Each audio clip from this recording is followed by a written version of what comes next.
आज हम सबसे पहले बात करेंगे बिहार के राजनीतिक परिदृश्य पर। मुंगेर जिला के एसपी और डीएम हटाए गए। जैसा कि आपको पहले से सबको विदित है कि दशहरे की मूर्ति विसर्जन को लेकर के कुछ घटनाएं घटी थीं और शिकायत उसी समय हो गई थी कि वहाँ के एसपी और डीएम को हटाया जाए। लेकिन चुनाव आयुक्त की भी अपनी कुछ व्यवस्थाएं होती हैं, क्योंकि आपको पता है चुनाव कल था पहले चरण का। 71 सीटों पर 16 जिलों में कल चुनाव था, इसलिए चुनाव आयुक्त के लिए यह संभव नहीं था।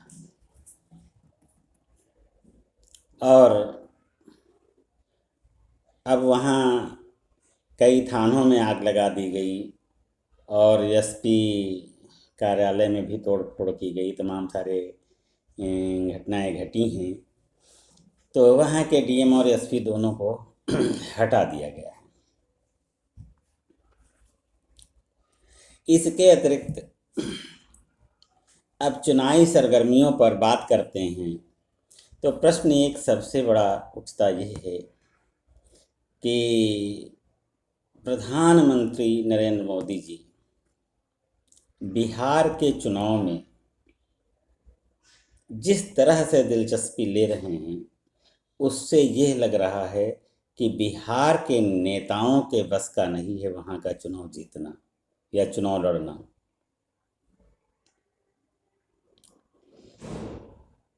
और इससे बड़ी बात यह है कि इतने बड़े अनुभवी प्रधानमंत्री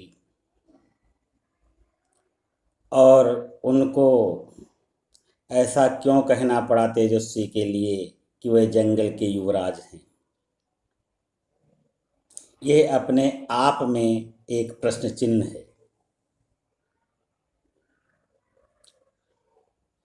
क्या बिहार जंगल है? वहाँ पर कोई आदमी नहीं रहता है।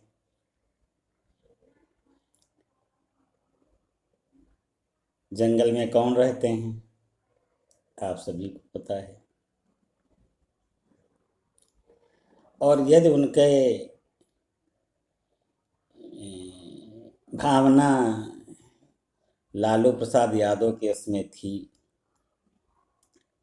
तो वो भी 15 साल पहले को याद दिलाना चाहते हैं। कुल मिलाकर के उनको इतनी हल्की बात करने से परहेज करना चाहिए था, लेकिन वो नहीं कर पाए। इसी तरीके से नीतीश कुमार जी ने भी शब्दों की मर्यादा को तार तार कर दिया। उन्होंने कहा कि अपने बाप से पूछो जा करके कि 15 साल तक क्या किया। यह उनके पद की गरिमा के अनुकूल बात नहीं थी।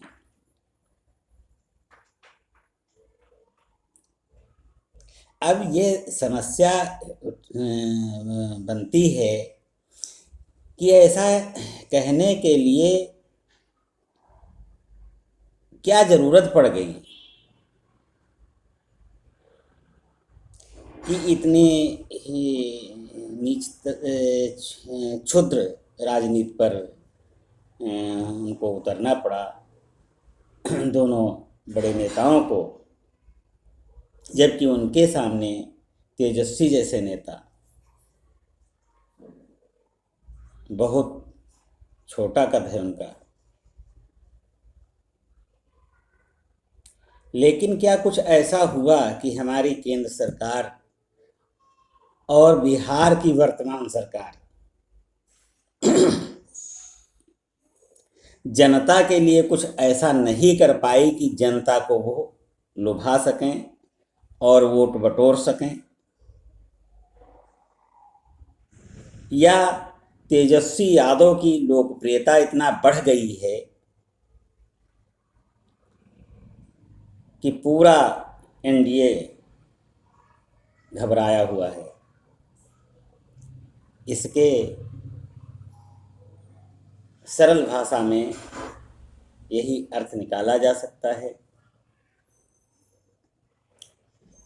और रही बात जो 71 सीटों पर चुनाव हुआ है,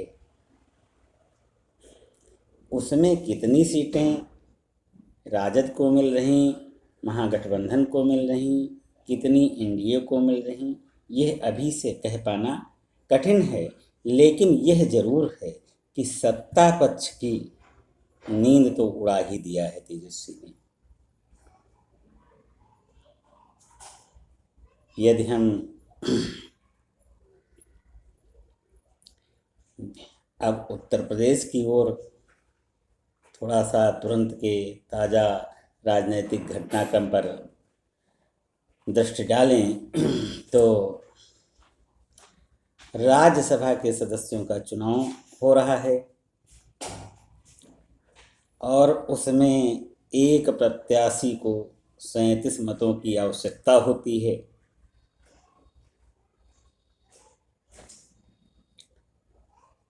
आपको पता है, जग जाहिर है कि इसकी चर्चा क्यों की जा रही है।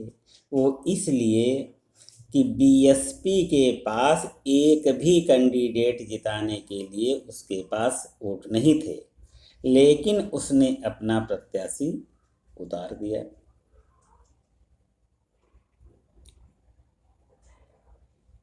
इधर सपा भी अपनी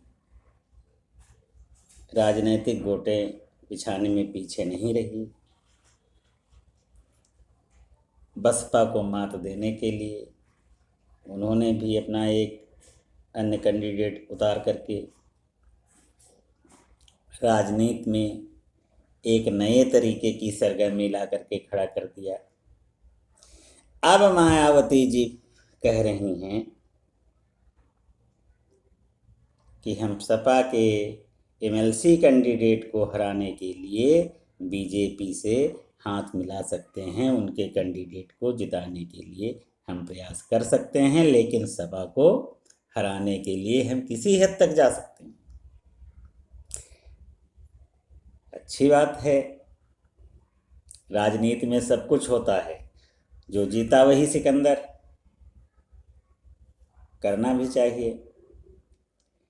लेकिन इस संबंध में जिम्मेदार संस्थाएं जो हैं, चुनाव आयोग जैसी संस्थाएं जो हैं, और हमारी संसद को इस विषय पर विचार करना चाहिए कि जिनके पास जिताऊ भी वोट नहीं होते हैं और अपने प्रत्याशी को खड़ा कर देते हैं, तो उसमें खरीद फरोख्त के अलावा, भ्रष्टाचार के अलावा और क्या होगा।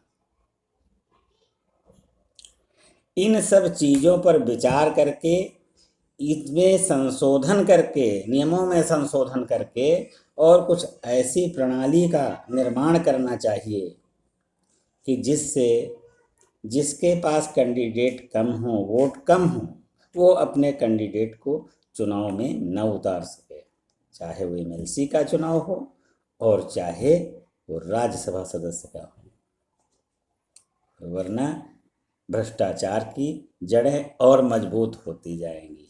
जय हिंद, जय भारत।